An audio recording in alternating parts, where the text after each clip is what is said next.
Primeira coisa, já vou avisar o Bruno, cara. A gente faz uma trilha sem AC/DC.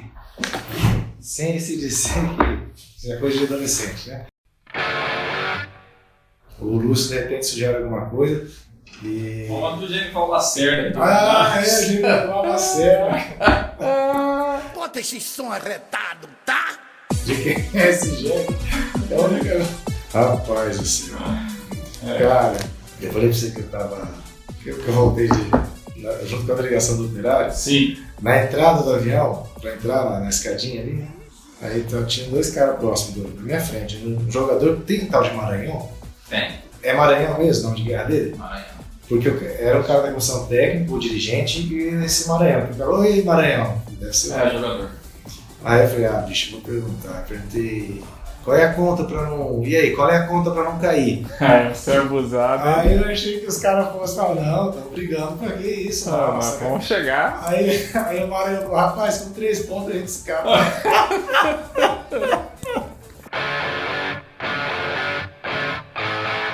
E, bom, o Gustavo mandou o palpite, tá de folga, bicho, mas o bicho começou bem. Começou a ficar esquerdo. Ele é canhoto, né? Sim. Pra quem é canhoto, começou bem. Tá se alimentando bem, né, papai? Isso aí. E se eu tivesse umas folgas pra passar na praia? Pois é.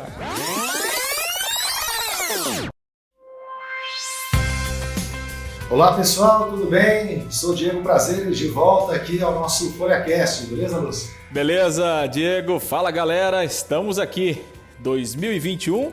O chefe tá de volta, rapaz. Acabou a mamata, hein? Acabou as férias. Que o Gustavo não deixava, né? Não deixava, né? Rapaz, como é que pode? A saudade é grande, né? Brincadeira. Saudade era grande. E eu tô de volta, de férias. Bronzeado, né? Pois é, rapaz. Peguei Da praia. Dubai, né? Vocês falaram?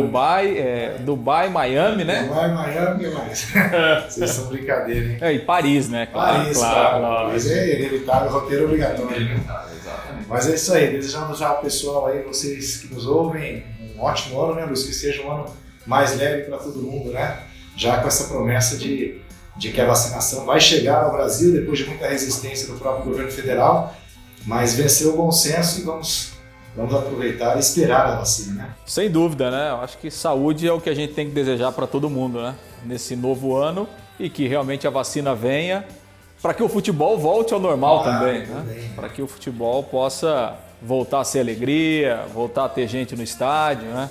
Então a gente torce para que realmente isso comece o mais rápido possível e que a gente possa, quem sabe, o mais rápido possível aí voltar à normalidade.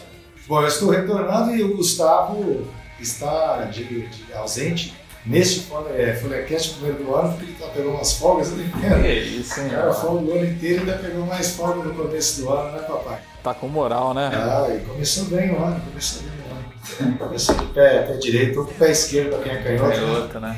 E mandou o palpite dele também, nós vamos falar no final do programa. Só fotinho no Instagram. Blogueirinha, né?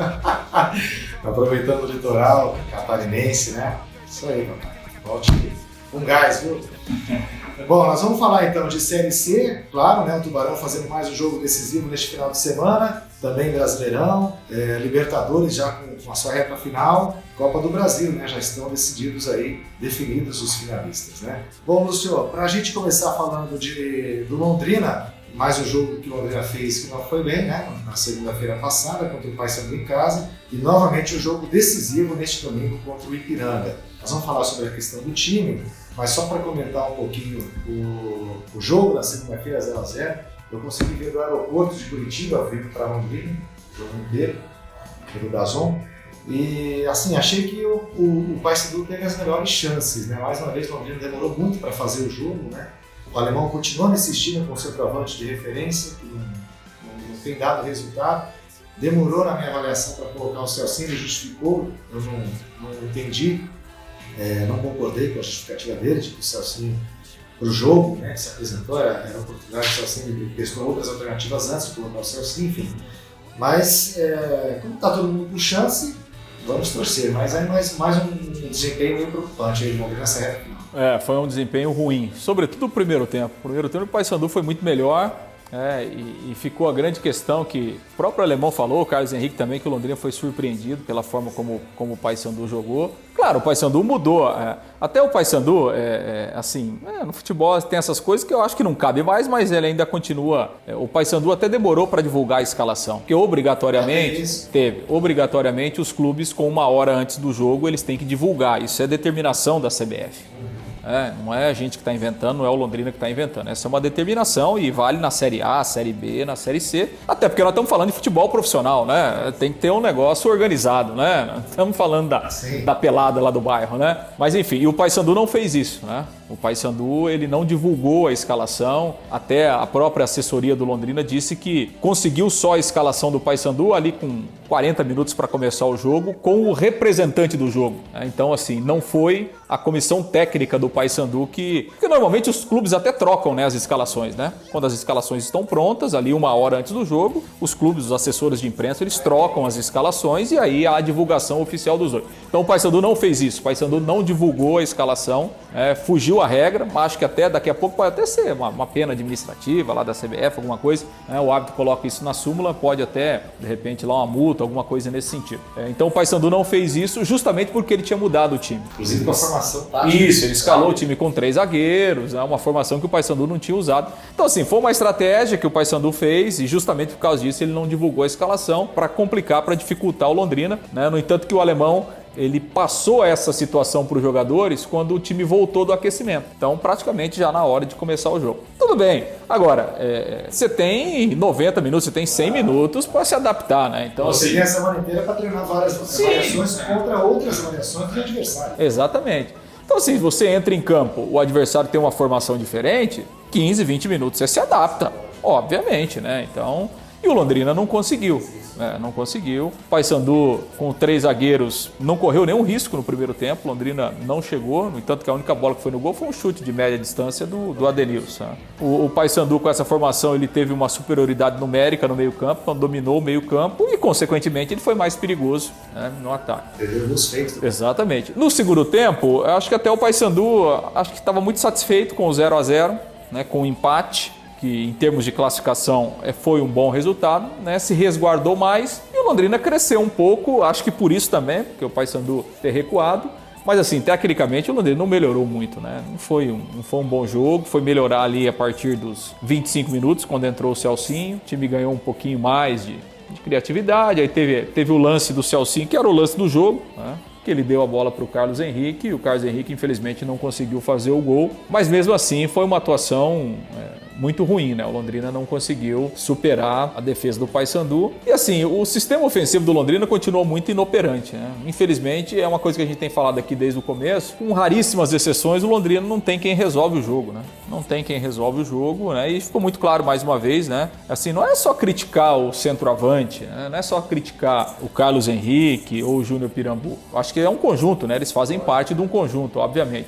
Mas o centroavante que joga numa Série C, o cara vai ter 1, 2 chances por jogo. Não adianta o cara ficar lá na frente esperando que vão chegar 5, 6. Bom, não vai chegar, gente. Não vai, o nível não permite. E assim, o Carlos Henrique teve a bola do jogo para fazer o gol e não conseguiu fazer, né? Então, que foi na cara do goleiro, inclusive, né? Se ele finaliza melhor, ele faz o gol, né? Então não conseguiu fazer o gol e o Londrina teve essa dificuldade. Agora, tá todo mundo na briga, né? Não tem ninguém muito melhor do que ninguém.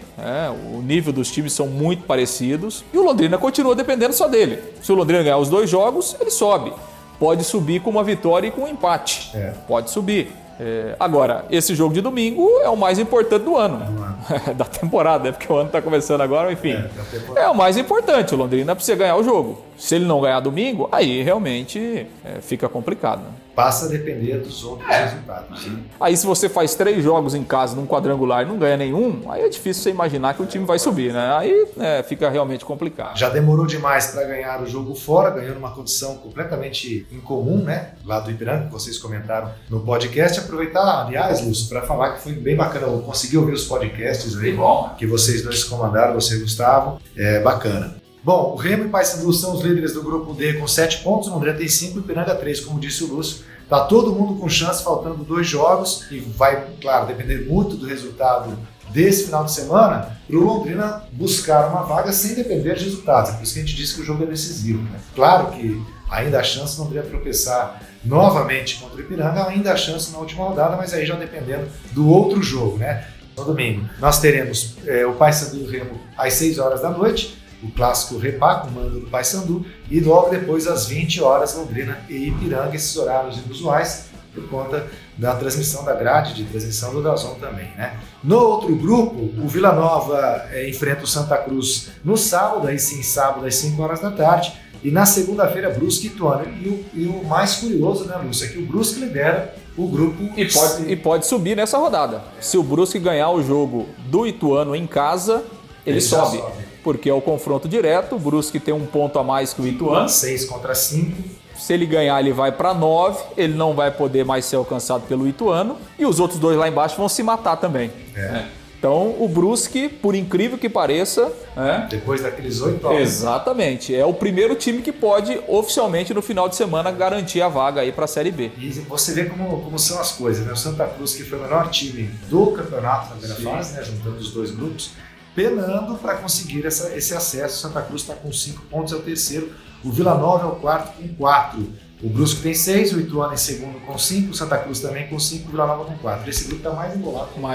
Mais embolado ainda. E aí esse jogo Vila Nova e Santa Cruz é decisivo. Quem perder, aí praticamente fica numa situação bastante desconfortável. Bastante complicada. Né? E a última rodada, no grupo do Londrina, os jogos no sábado às 5 horas da tarde, claro, os 2 jogos no mesmo horário, né? Ipiranga e Paysandu, no Rio Grande do Sul, Remo e Londrina lá em Belém. E pelo outro grupo, o grupo C, a última rodada no domingo. Santa Cruz e Brusque lá em Recife, e Ituano e Vila Nova e Itu. E até fazendo uma projeção, né? Assim, a gente tem que partir do ponto que o Londrina vai ganhar o jogo. Tá? Pelo amor de Deus. O Londrina ganhando o jogo, ele vai a 8 pontos. O que pode acontecer? Se empatar o clássico, Paysandu e Remo, chegaria na última rodada Londrina, Remo e Paysandu com 8 pontos. O Ipiranga já eliminado. E o Ipiranga já eliminado.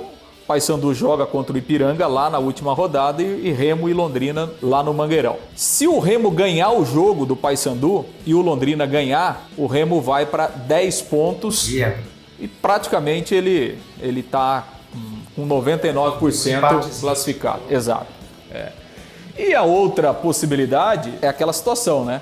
Se o Paysandu ganhar o jogo do Remo e o Londrina ganhar o seu jogo aqui, o Londrina joga por um empate lá em Belém. Porque daí ele ficaria 1 ponto na frente do Remo e o confronto direto ele jogaria pelo empate na última rodada. Então, difícil da gente falar o que é melhor, né? Mas... As projeções, né? O que precisa é o Londrina fazer a parte dele e o futebol dele, né? Coisa que a gente não consegue ver ainda e não viu. Se a gente for fazer um balanço geral da Série C, a gente não viu.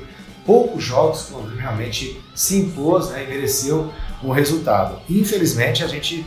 mas os outros grupos, os outros times também, mas a gente tem que falar da nossa realidade, né? Claro, tem que ter um contexto, mas a gente tem que falar do que nós estamos vivenciando aqui, o time da nossa realidade, o time da nossa cidade. O Londrina chega assim a essa fase brigando, não faz mais que obrigação, já dissemos lá no começo, né, Lúcio? Era obrigação do Londrina brigar pelo também. O Criciúma que fez um vexame ainda de não se classificar nem para a segunda fase, mas problema deles, vão ver, está cumprindo a sua obrigação de pelo menos brigar até a última rodada por essa vaga na Série B. Bom, o Alemão concedeu uma entrevista coletiva em termos, né? Porque foram perguntas já feitas antes, né? Sem dúvida. Mas pelo menos foi diferente. Na verdade, foi a primeira vez que a gente conseguiu fazer esse tipo de... As perguntas que a gente... porque anteriormente a gente podia perguntar só depois do jogo, né? Na coletiva. Uma pergunta pro veículo, né? E as matérias que vinham ao longo da semana eram produzidas pela assessoria e agora... a gente teve a possibilidade de mandar algumas perguntas para o Alemão, cada veículo, né? A gente mandou 3 aqui da Folha, e aí o Alemão respondeu e esse material voltou para a gente. E aí a gente até separou aqui 2, né, para a gente ilustrar, né, das 3 perguntas que a gente mandou aí para o Alemão. O Diego mandou uma, eu mandei 2, né? E a primeira é justamente sobre a questão do camisa 9, né? Que na verdade Talvez acho que esse seja o motivo da maior rejeição do alemão junto à torcida, é essa insistência no camisa 9 que Centroavante mais fixo, mais diário. que infelizmente o Londrina não teve desde o início do campeonato. Aliás, depois daquele jogo lá que o Londrina perdeu pro Paysandu lá 3-2, eu falei isso. Falei, ó, o Paysandu tecnicamente não tem nada melhor do que o Londrina. Só que o Paysandu tem uma coisa que o Londrina não tem. Ele tem um centroavante que resolve o jogo, né? Que é o Nicolas, que é o Cavani da Amazônia. O cara resolve, e aqui no Estado do Café, por muito pouco, não fez gol de novo, né? Então, assim, é uma coisa que o Londrina não tem. O Londrina, desde o início do campeonato, ele não tem um centroavante que faz gol, e isso ficou claro aqui. E aí a gente questionou o alemão, né? Se ele, de repente, pensa em mudar o time, escalar o time sem um centroavante. Lembrando que o alemão escalou o time sem o centroavante apenas uma vez, nessa segunda fase, que foi lá contra o Ipiranga. O Londrina virou e ganhou por 3-2. Vamos ouvir aí o alemão falando sobre essa questão, mas todas essas críticas aí não convencem muito o treinador não a mudar de esquema. Não, porque eu não gostei do que eu vi, né? Nessa formação. Nós fomos atropelados pelo Ipiranga lá. Né? E se não é a expulsão do lateral aos 20 e poucos minutos, a gente ia ter muita dificuldade. Nós conseguimos reverter um placar perdido de 2-0 e buscar o jogo. Né? Nossa equipe ficou um pouco vulnerável, sem velocidade. Né? O que eu posso fazer, e talvez eu faça, é a mudança desse camisa 9, em vez de ter jogador de mais fixo, colocar um atacante um pouco mais de mobilidade, para que a gente possa ter mais mobilidade na nossa equipe e que a gente possa fazer um jogo diferente do que a gente fez até aqui. Pois é, aí a palavra então do alemão, né, diz que quando ele testou lá na visão dele não foi bem, então é uma situação que ele não trabalha hoje. Pois é, mas ele acha que está indo bem com o centroavante, é isso que chama a atenção, né? Agora, para esse jogo de domingo, pelo que o alemão está trabalhando, ele vai mudar o centroavante.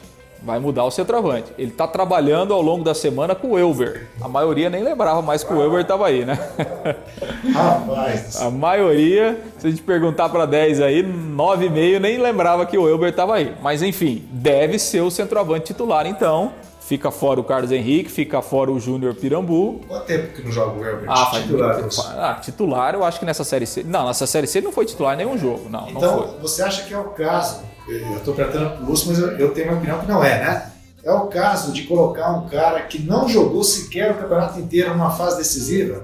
Então isso mostra a falta de... O alemão está perdido, né? De convicção do que o alemão quer pro time dele. Ele está morrendo abraçado com o esquema, não vai mudar, não vai tirar esse nome, e coloca um jogador que não jogou o campeonato inteiro. Né? Ele justificou que o Elber tem é um jogador mais ágil, de mobilidade maior do que o Carlos Henrique e o Júnior Pirambu, que aliás hoje não é vantagem nenhuma, porque até nós somos mais ágeis que o Júnior Pirambu e o Carlos Henrique, né? Um ano parado já, porque sem jogar, sem na pandemia, nós somos mais rápidos que os dois, né? Então, assim, mas não sei se vai resolver, né? O Elber nunca foi um cara para fazer gol no Londrina, nunca foi um. Mas enfim, e ele também justificou que, na visão dele, Celcinho e Adenilson não podem jogar juntos um jogo inteiro. Porque o futebol está mais dinâmico, os jogadores hoje correm muito mais em campo. Isso, Enfim. A característica dos dois é muito parecida e tal, então ele vai escalar os dois num eventual, jogando 20 minutos, meia hora, mas enfim, para começar o jogo ele não vai, e nesse jogo também não vai.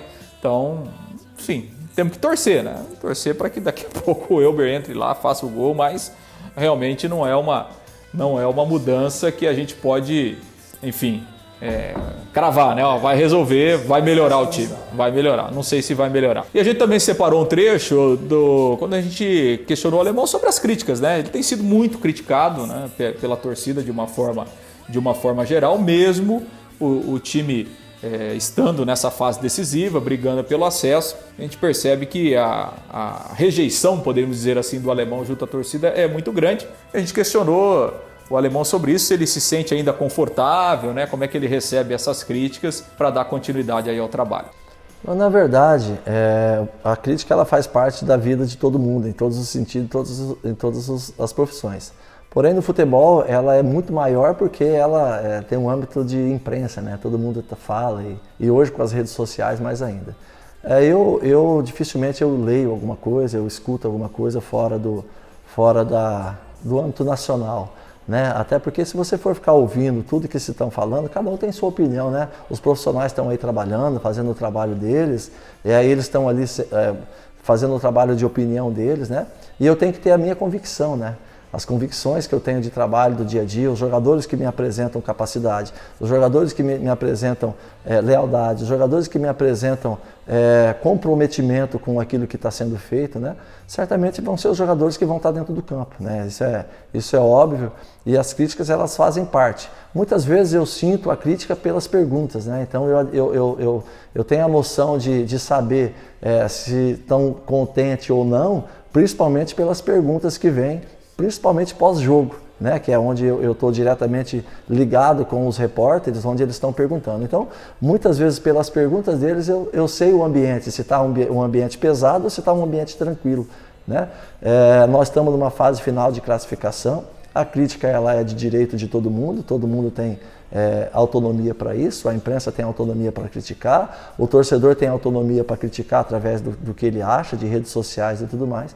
E eu tenho a obrigação de trabalhar e fazer o meu trabalho e colocar dentro do campo uma equipe que me dá consciência de lealdade, uma equipe que eu acho que vai render o máximo possível para nós conseguirmos nosso objetivo, porque o objetivo do acesso ele é importante para mim, ele é importante para a cidade, ele é importante para o torcedor, ele é importante para o dirigente.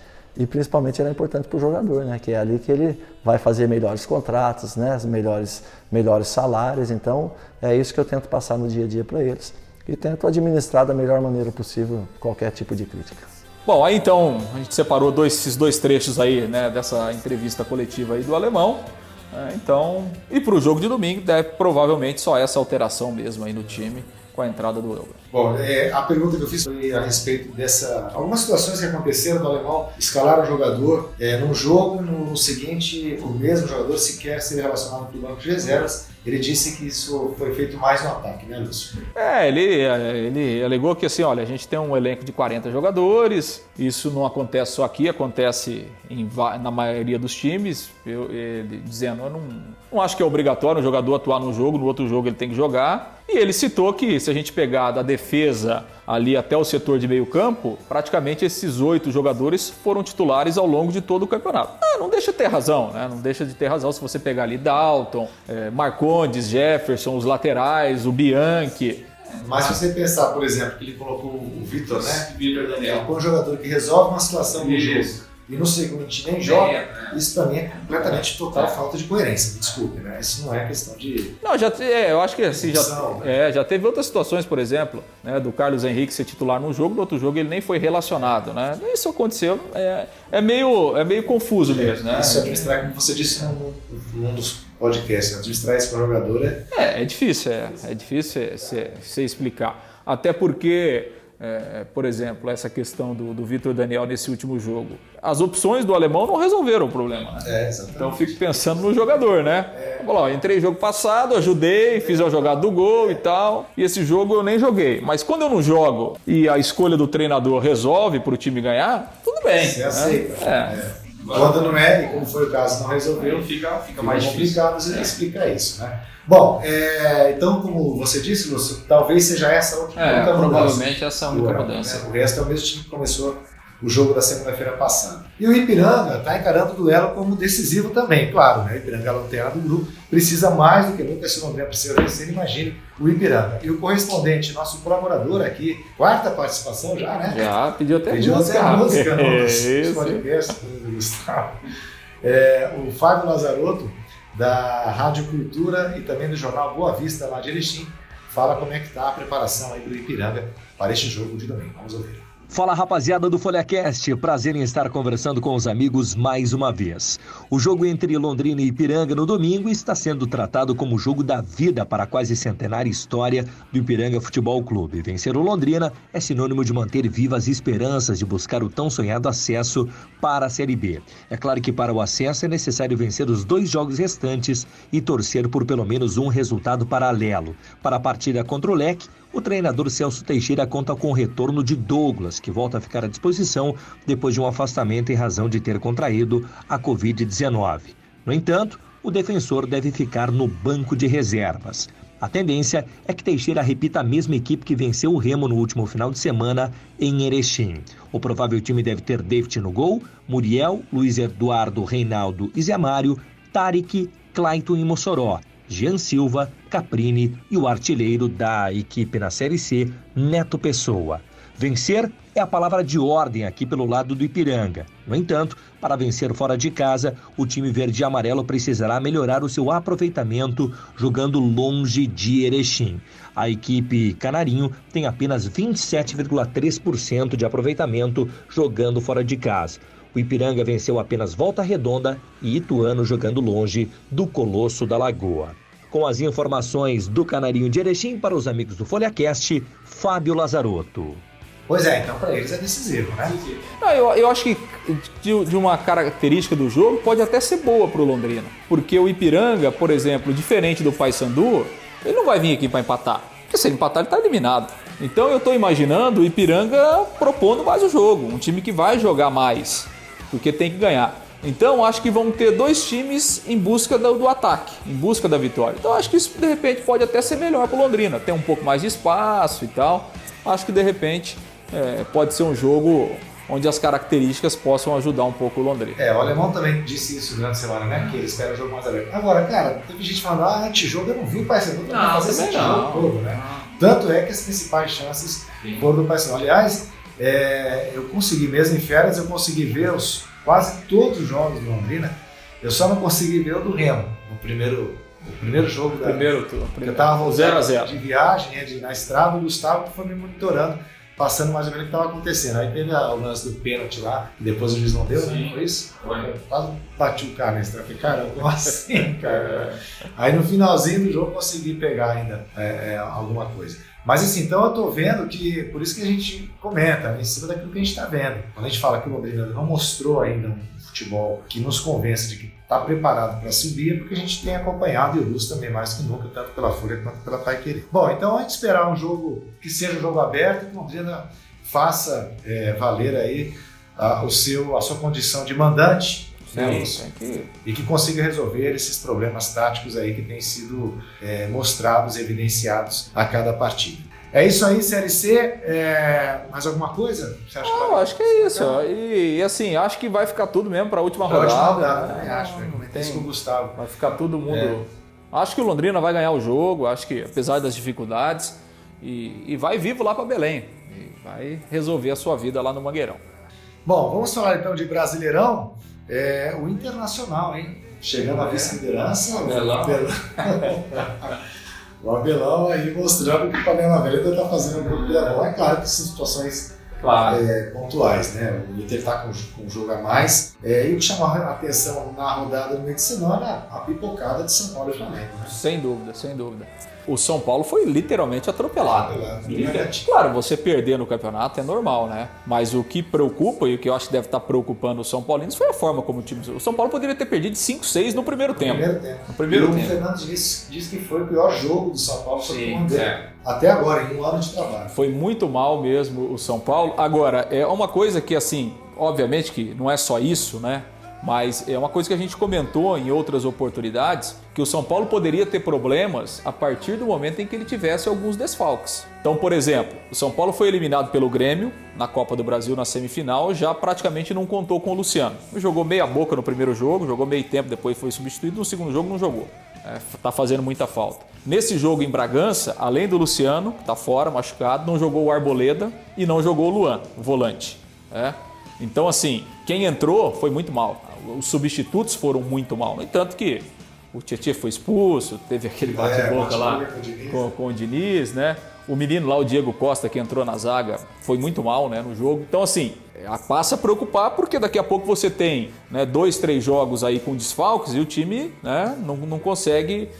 Não sei. O Diniz disse que não, né? Disse que a eliminação na Copa do Brasil, ele não sentiu que interferiu. Mas realmente foi um baque para o São Paulo, aquela eliminação dentro de casa, num jogo onde o São Paulo não conseguiu jogar. Enfim, acho que o São Paulo ainda tem uma vantagem em termos de pontos, que ainda é administrável, mas tem 10 jogos no campeonato, é muita coisa ainda, né? É muita coisa, apesar de que os adversários do São Paulo, difícil a gente ver alguém que o time para chegar era o Flamengo, né?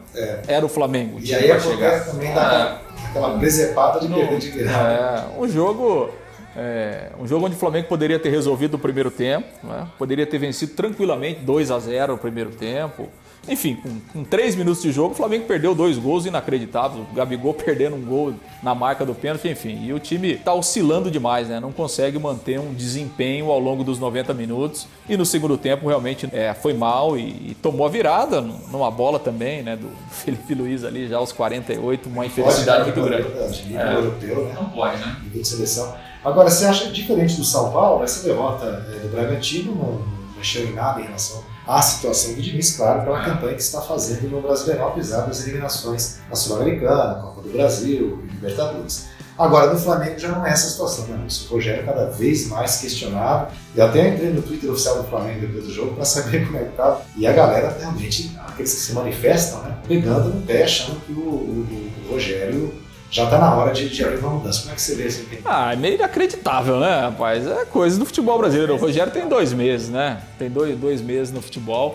Claro que, assim, também acho que isso é um pouco culpa nossa também, né? A gente cria uma expectativa muito grande, né? Eu acho que o Rogério Ceni é um treinador de potencial, acho que ele pode vir sim a ser um grande treinador do futebol brasileiro. Agora, o cara não é mágico, né, meu? Eu acho que ele tem as parcelas de culpa dele, mas o contexto, o maior responsável por essas dificuldades do São Paulo não é o Rogério Ceni, é o Flamengo. Porque assim, se a gente pegar, o Rogério Ceni é o 3º técnico do Flamengo em 6 meses. Um time basicamente mesmo. Sim, então, mas é difícil você ver. O Jorge Jesus foi embora em maio, junho. Aí veio o Domenech. Nós estamos em janeiro, quer dizer, em 6, 7 meses o Flamengo tem 3 treinadores. Cara, por melhor que seja o time, por mais qualidade que seja o time, é difícil você fazer o negócio render. Claro, eu acho assim que o Rogério Ceni poderia ter acrescentado algo mais, mesmo nesses 2 meses. Nas últimas 3, 4 semanas com as eliminações aí de Copa do Brasil e Libertadores, ele teve mais tempo para trabalhar. E o time continua apresentando alguns problemas que a gente não via no Flamengo lá de 2019. Mas não acho que você falar na queda do Rogério Ceni nesse momento, acho que é um negócio absurdo, né? Absurdo. Agora, o que me incomoda muito no Rogério com postura é essa questão de sempre colocar responsabilidade. Isso é ruim, né? Isso é ruim, né? É uma mania que ele tem desde quando era goleiro, né? Quando ele falhava, ele não era tipo, eu falei. Exato. Né? E isso é ruim para você administrar o grupo. Mais um elenco cheio de estrelas. Eu acho que esse é um problema que o Rogério enfrentou no Cruzeiro, né? Obviamente que ali no Cruzeiro a barca já estava afundando, né? Mas ele foi bater de frente com alguns caras. E se o treinador não conseguir lidar com esse tipo, vai ser sempre treinador de time pequeno, né? Porque você tem que saber lidar com isso. Então é um problema que ele tem e que ele vai ter que conseguir resolver, senão realmente ele pode ir para um lado da carreira meio mais complicado. Né? E que quando se fala em ter o vestiário, né? O técnico não pode perder esse vestiário. Né? Bom, a situação no Brasileirão, São Paulo lidera com 56 pontos, o Internacional é o segundo com 50, os 2 times com 28 jogos, o Atlético Mineiro está em terceiro com 49, um jogo a menos, o Flamengo é o quarto, 49 também, um jogo a menos. E na zona do rebaixamento, a briga lá, o Bahia entrou, hein? Bahia é 17º com 28, o Goiás 18º com 26, 19º Botafogo com 23, e o Coritiba na lanterna com 21. Você estava comentando com o Lúcio antes do programa, eu passei a virada do final do ano na Bahia, né, visitando meus sobrinhos, meu irmão, lá, enfim, toda a minha família foi para lá. E o pessoal do Bahia está bem preocupado, os torcedores do Bahia bem preocupados com uma iminente e possível queda. O Bahia não ganha 8 ou 9 jogos, né? Da equipe para consegue se recuperar, né? Pois é, e entrou na zona do rebaixamento nessa semana. O Vasco saiu, está com 29 pontos, um jogo a menos, né? Sim, tem um jogo a menos ainda do Vasco, que é o jogo contra o Palmeiras. Aquilo que a gente vinha falando, eu não sei, apesar do Goiás, por exemplo, estar com 26... O Goiás deu uma reagidinha, né? É difícil imaginar que Goiás, Botafogo e Curitiba não escapem. Eu acho, assim, escapem, né? Curitiba e Botafogo podem dar as mãos, né? O Curitiba não tem jeito, né? Aliás, assim, o Curitiba já está até pensando já no próximo temporada, né? Já está liberando alguns jogadores ali, já trouxe o treinador paraguaio lá, que realmente, infelizmente, para o futebol paranaense é ruim, mas o Curitiba não vai escapar, não vai. E então a briga fica o quê? Bahia, Vasco, até o Fortaleza Sport ainda, né? Fortaleza caiu demais, né? Mandou o Chamusca embora. Chamou o Posto Ipiranga, o Anderson Moreira. O pessoal do É a cara, né, Du? Quando ele treinou o Fluminense, carioca, você sabe, né? Ele foi treinar o Fluminense, já ganhou o apelido de Posto Ipiranga. muito antes de Paulo Guedes entrar em cena, né? Por conta da propaganda mesmo. Ele é muito parecido com aquele personagem. Então a briga fica entre Sport, Fortaleza, Vasco e Bahia e Goiás, né? Acho que é mais ou menos. O Sport deu uma respiradinha, né? Ganhou agora, né? Ganhou do Fortaleza e tal. O Fortaleza. Porque o Chamusca ganhou um jogo só no Fortaleza, né? Ele ficou 9 partidas também, é muito pouco Ele tempo. trocou uma bela campanha que ele estava fazendo no Cuiabá por um time de Série A, na expectativa de que pudesse se projetar mais e acaba sendo demitido. Bom, essa rodada vai ser complementada somente no final do mês, né? Dia 18 de janeiro, Palmeiras e Corinthians farão um clássico lá no Allianz Parque, e no dia 27 de janeiro, Atlético Mineiro e Santos também se enfrentam. Agora, neste final de semana, tem rodada, né? 29ª. Alguns destaques aqui, tem uma Atletiba, né? Mas assim, para o Coritiba tentar alguma coisa de diferente. Neste sábado, o Palmeiras encara o Sport. Palmeiras mais focado mesmo em... O Palmeiras já com o time inteiro reserva. Libertadores e Copa do Brasil, né? E tem o Sansão, né? No domingo, São Paulo e Santos. Santos provavelmente com o time reserva. Por conta da Libertadores. O Flamengo encarando o Ceará, a chance do Flamengo tentar diminuir a distância para o São Paulo é agora. Esse é o jogo, né? O Ceará caiu muito. E acho que os principais jogos esses aí, porque o Corinthians só joga na quarta-feira Fluminense. da semana que vem, dia 13, porque como o Corinthians está fora de Libertadores, a Globo entrou no esquema de colocar os jogos do time no meio de semana para o SBT. Bom, vamos falar então de Libertadores, já que mencionamos. Um bom resultado do Santos com o Boca, muito melhor ainda o Palmeiras, que um resultado histórico, né? E o Santos foi prejudicado, né? Muito, Pênalti claríssimo em cima do Marinho, né? A própria imprensa argentina admitindo isso, né? Assim, e é esse tipo de situação que a gente não entende, né? Ali era um lance claro do VAR acionar o árbitro para o árbitro, no mínimo, ir no monitor. Consultar, né? No mínimo, né? Exato. Então, porque a orientação do VAR é de que o lance segue o jogo, né? Não dá, né? Então, realmente o Santos foi muito prejudicado e acho que o Santos está na briga, claro, 0-0. Se o Santos toma um gol é complicado, né? Que na Libertadores o gol fora de casa é um critério de desempate. Então, assim, acho que o Santos está na briga, mas é muito equilibrado, né? Eu acho que desse lado da perna, acho que é meio a meio para todo mundo, né? Agora, seria muito interessante, pela fase que está o Santos, pela situação que o Santos vem enfrentando, né? Política, administrativa e técnica também, né? Um time completamente remodelado e chegar a uma final, imagina que bacana, né? Que seria muito bom, né? Que o trabalho do Cuca é bacana. Muito bom, a garotada dando conta e esse ano, por conta até da morte do Maradona, essa temporada, aliás, seria interessante o Boca, né? Seria muito significativo um título simbólico, né? Para o Boca nessa temporada em que a Argentina perdeu o seu maior jogador de todos os tempos e o Boca Juniors o seu maior ídolo. Mas também para a gente aqui seria interessante chegar a uma final, ainda mais que o Palmeiras encaminhou. Ter uma final brasileira seria muito bacana. Até porque vai ser no Maracanã, né? Exatamente. Mais significativo. Vai ser no Maracanã, né? E na outra perna, o Palmeiras dificilmente não, isso aí esquece, né? O Palmeiras... A atuação do Palmeiras foi espetacular, né? Espetacular, né? Um grande jogo que o Palmeiras fez, né? Não deu tempo de fazer o River jogar. O River meio que foi nocaute, né? Quando tomou o primeiro gol, parece que ficou grogue em campo e o Palmeiras aí tomou conta do jogo, fez 3-0, poderia ter feito mais, poderia ter feito mais. Então... Agora, as más línguas dizem que se tivesse torcida normalmente, jamais seria fazer isso também. Pode ser, mas como é que a gente vai saber, né? Não dá para saber, né? O Flamengo ganhou uma vez do River 3-0 lá no Monumental, numa Libertadores, com o público, né? 82, né? E aliás, não foi esse não foi porque o Monumental está em reforma, né? Foi no estádio do Independente, né? Mas um grande resultado. Resultado, não, acho que o Palmeiras... E assim, tá na final, obviamente, né? Que futebol tem que se jogar, mas não tem pelo nível de futebol do Palmeiras, pela força defensiva que o Palmeiras tem, toma pouquíssimos gols, né? Então, assim, o River não vai conseguir reverter isso. E acho que o Palmeiras, enfim, chega muito forte, independente de quem for o seu adversário na final. Para mim, o grande favorito do título, né? Depois de uma vitória como essa, o time realmente encorpa ainda mais, né? E o Palmeiras, que também está na final da Copa do Brasil, né? Que temporada, hein? Foi definido então na semana passada, né? Palmeiras e Grêmio. Também, apesar da fase do Palmeiras, como é uma final, o Grêmio é copeiro, né? Não, copeiro. E a Copa do Brasil é diferente da Libertadores, porque são 2 jogos, né?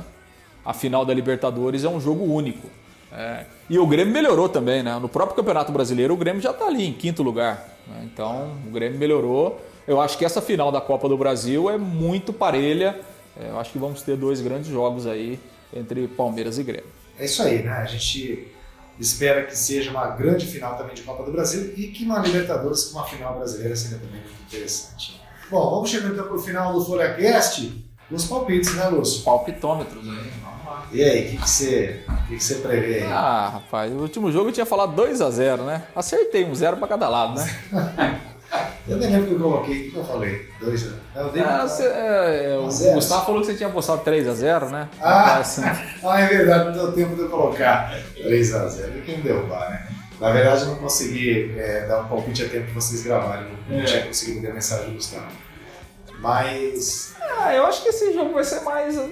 vou apostar 2-1 Londrina. Eu acho que vai ser um jogo mais aberto, um jogo mais interessante um pouquinho.